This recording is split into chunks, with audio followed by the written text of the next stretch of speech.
Hi hello నమస్తే welcome back to అమ్మతో వంటలు అండ్ బ్లాగ్స్ అండి. ఏంటి ముగ్గు చెట్లు పువ్వులు అన్నీ చూపిస్తున్నారు అనుకుంటున్నారా? అవునండి, ఈరోజు మా ఇంట్లో పూజ రుద్రాభిషేకం. దానికి కావాల్సినవి ఏంటో మీకు చూపిద్దాము అనేసి చిన్న వీడియో తీశాను. అదే పంతులు గారు వచ్చారు, ఆయనకు కావాల్సిన పూజా సామాగ్రిని పంతులు అండ్ మా సాత్వి గారు ఇద్దరు కలిసి రెడీ చేసుకుంటున్నారు.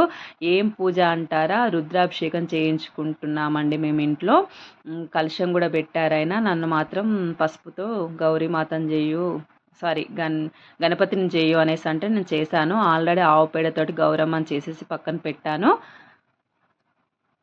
ఓకేనా. తర్వాత వచ్చేసి ఏం చేస్తున్నారంటే శివలింగాన్ని తయారు చేస్తున్నారండి. అభిషేకానికి కావలసిన శివలింగాన్ని తయారు చేస్తున్నారు. ఇదే మెయిన్. ఏంటి రుద్రాభిషేకం అంటే మనం గుళ్ళో చేయించుకుంటాము, లేకపోతే లింగాలు ఉంటాయి కదండి, వాటితోటి చేయించుకుంటాం. కానీ ఇక్కడ ఏంటంటే మట్టితోటి చాలా చక్కగా పంతులు గారు రెడీ చేస్తారు. రెడీ చేసిన దానికి మనము పాలతోటి అభిషేకం చేస్తారు. పాలు నెయ్యి పంచామృతాలు అంటారు కదా, వాటితోటి అభిషేకం చేసి బిల్వపత్రాలు పూలతోటి అలంకరణ చేస్తారండి. లాస్ట్ ఇయర్ చేయించుకున్నాం మేము. నాకు చాలా బాగా అనిపించింది, చాలా పాజిటివ్నెస్ అనిపించింది. అందుకోసం ఈ ఇయర్ కూడా చేయించుకుందాం అనేసి అనుకున్నాము. ఇది ఎప్పుడు చేస్తారంటే శ్రావణ మాసంలో చేస్తారండి. ఎక్కువగా మధ్యప్రదేశ్లో శ్రావణ మాసం వచ్చిందంటే ప్రతి ఒక్కరు, వాళ్ళు వీలైన వాళ్ళందరూ కూడా ఇంట్లో ఇలా రుద్రాభిషేకం చేయించుకుంటారు. చూడండి పంతులు ఎలా తయారు చేస్తున్నారో. శివలింగాన్ని అండ్ నందీశ్వర్ని పామును మూడింటిని రెడీ చేస్తారు. ఈయన వచ్చేసి మన బాలాజీ మందిర్లో పంతులండి, హిందీ వాళ్ళే. మాకు ఏ పూజలైనా కూడా, మాకు దీపావళికి లక్ష్మీ పూజ అయినా, ఇంకా సత్యనవ్రతం అయినా, ఇలాంటి పూజలు ఏది చేసినా కూడా మాకు ఈయనే వచ్చి చేస్తారు. నార్మల్గా శివలింగాన్ని ఇంటి దగ్గర కానీ లేకపోతే ఆయన గుళ్ళో కానీ చేసుకొని వస్తారు, కానీ మేము మాత్రం మా ఇంట్లోనే చేయాలి శివలింగాన్ని కూడా అనేసి చెప్పాము. అందుకోసం ఆయన మట్టి అదంతా తీసేసుకొని వచ్చి చేస్తున్నారు. దీనికి ఒక 40-15 మినిట్స్ పడుతుందండి శివలింగం తయారు చేయడానికి.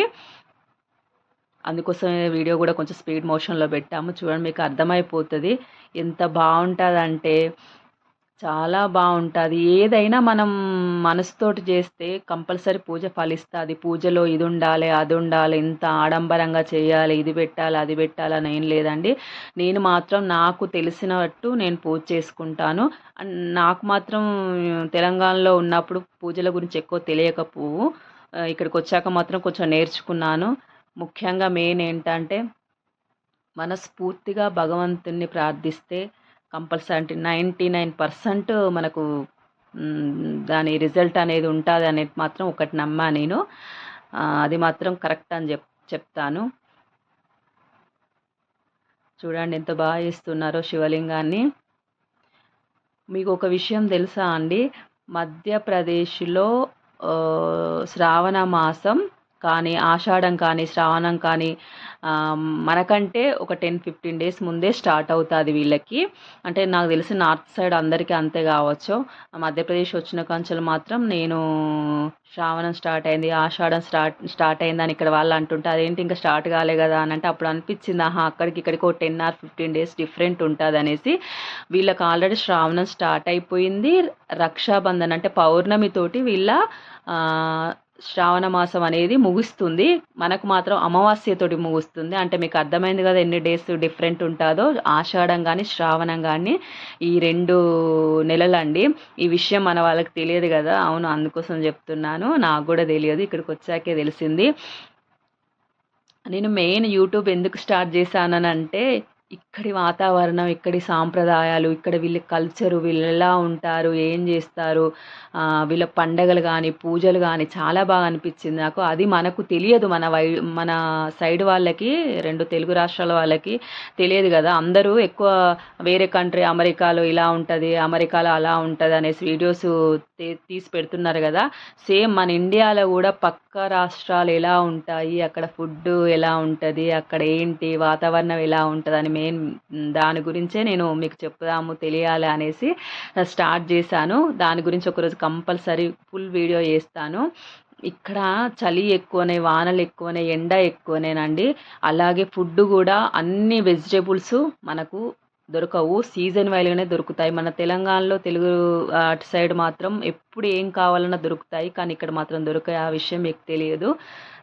కొంచెం ఇబ్బందే అనిపిస్తుంది. ఏదన్నా తినాలనిపించినా చేయాలనిపించినా కరెక్ట్ ఫుడ్ సరిగా దొరకదు. టిఫిన్స్ కూడా దొరకవు సరిగా. ఇడ్లీ దోశ బయట ఏదైనా స్నాక్స్ తినాలన్నా కూడా దొరకవండి. ఏదైనా హెల్త్ ఇష్యూస్ వచ్చినప్పుడు కొంచెం తినాలి, నోటికి రుచిగా అనిపిస్తే మాత్రం కొద్దిగా ఇబ్బంది పడాల్సి వస్తుంది. అలాగే చలి కూడా చాలా ఎక్కువ ఉంటుంది. స్టార్టింగ్ నేను వచ్చినప్పుడు మాత్రం చలికి అసలు తట్టుకోలేకపోయాను. చూసారా, శివలింగం మొత్తం కంప్లీట్ అయిపోయింది. ఇప్పుడు మన నాగరాజును చేసి పెట్టారు పంతులు గారు, ఎంత బాగుందో. ఓం నమ శివాయ, హరహర మహాదేవ శంభూ శంకర. చూడండి మట్టితోటి ఎంత బాగా చేస్తున్నారు. అసలు నిజంగా పరమేశ్వరుడు వచ్చి ఉన్నారా అన్నట్టు అనిపిస్తుంది మాకైతే. మేము నిజంగా అసలు ఎంత బాగా అనిపించిందో మాకు ఈ పూజ చేసినప్పుడు.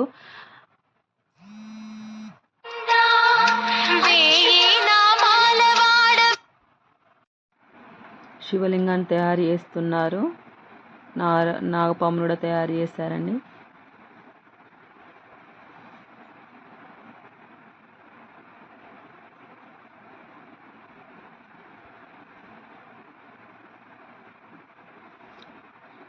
ఎంత బాగా తయారు చేస్తారంటే చాలా బాగా చేస్తారు. లాస్ట్ ఇయర్ కూడా ఇలానే చేయించాము ఇంట్లో. ఈ ఇయర్ కూడా అలానే చేపిద్దామనేసి ఫైనల్గా మొత్తం తయారైనాక చూసారా, గిన్నెలో నెయ్యి వేసుకొని మొత్తం అప్లై చేస్తున్నారు. మనము వాటర్ కానీ పాలు కానీ ఏదన్నా వేసినా కూడా మట్టికి ఎలాంటిది కాకుండా వేస్తున్నారు. కంప్లీట్ అయిపోయింది చేయడం మాత్రం. ఇప్పుడు పూజ స్టార్ట్ అవుతుందండి. పూజ కూడా స్టార్ట్ అయింది. ముందే కలశాన్ని కూడా మేము ప్రిపేర్ చేసి పెట్టేశాము. అఖండ దీపాన్ని కూడా వెలిగించాము. ఇంట్లో కొంచెం వర్క్ జరిగింది, అందుకోసమే అలా పెయింటింగ్ అలా కనబడుతుంది. పెయింటింగ్స్ వేయించుకోమన్నారు ఓనర్ వాళ్ళు, కానీ మేము దీపావళికి వేయించుకుంటామనేసి వద్దని చెప్పాము. అందుకోసం కొంచెం అలా ఉంది, ఏమనుకోకండి. 4 hours ఈజీగా పడుతుంది పూజకి, 4-5 hours.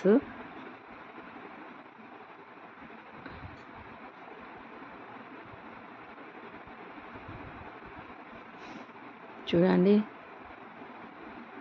కలుషము ఆవు పేడతోటి గౌరీమాతను చేశాను, పసుపుతోటి విఘ్నేశ్వరుడు చేశాను. ఇదిగోండి, అభిషేకంది క్లిప్ మిస్ అయినట్టుంది. అభిషేకం పంచామృతాలతోటి ఆవుతోటి చేసాము. ఆ తర్వాత ఇదిగోండి బిల్వపత్రం సమర్పిస్తున్నాము, అలంకరణ చేసాము. ఆ తర్వాత హవన్ అండి. హవను మనం ఏ పూజ చేసినా హవన్ మాత్రం కంపల్సరీ చేస్తారు పంతులు గారు. సత్యనావ్రతం చేసిన తర్వాత రుద్రాభిషేకం చేసిన, ఇంట్లో ఏదైనా పూజలు చేసినా హవన్ మాత్రం చేస్తారు. హవన్ చేస్తున్నామండి. హవన్ అయిపోయాక హారతిస్తున్నాము. ఢమరుకం వాయిస్తున్నాడు సాత్విక్.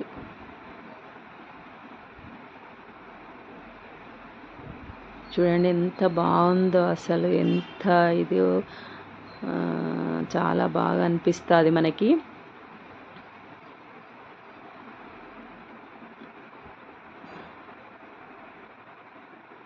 ఓకేనా, పూజ అయిపోయిందండి. అయిపోయినాక ఈవినింగ్ మాత్రం లింగాన్ని తీసుకొచ్చి నిమజ్జన చేయాలి. అంటే వాటర్లో వేయడానికని తీసుకొచ్చి సేమ్ మళ్ళీ సాయంత్రం అక్కడ నేను దీపం అది వెలిగించి ధూపం పెట్టేసి చూడండి శివయ్యని మొక్కేసుకుంటున్నాను. మళ్ళీ నెక్స్ట్ ఇయర్ అన్నీ బాగుంటే ఇలానే చేసుకోవాలనేసి అనుకుంటున్నాను.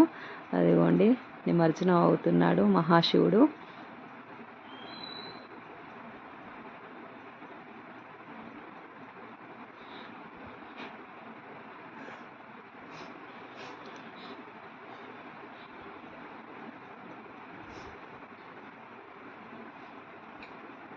చూడండి విగ్రహాన్ని మాత్రం నిమజ్జనం చేస్తున్నాము. ఇలాంటి ఇంకెన్నో మంచి వీడియోలు తీసి మీకు చూపిద్దామనేసి అనుకుంటున్నాను. నా ఛానల్ని సబ్స్క్రైబ్ చేసుకోండి, నాకు సపోర్ట్ చేయండి. ఇలాంటి వీడియోస్ ఎన్నో మీ ముందు తీసుకురావాలనేసి అనుకుంటున్నాను. ఓకేనా అండి. Bye bye.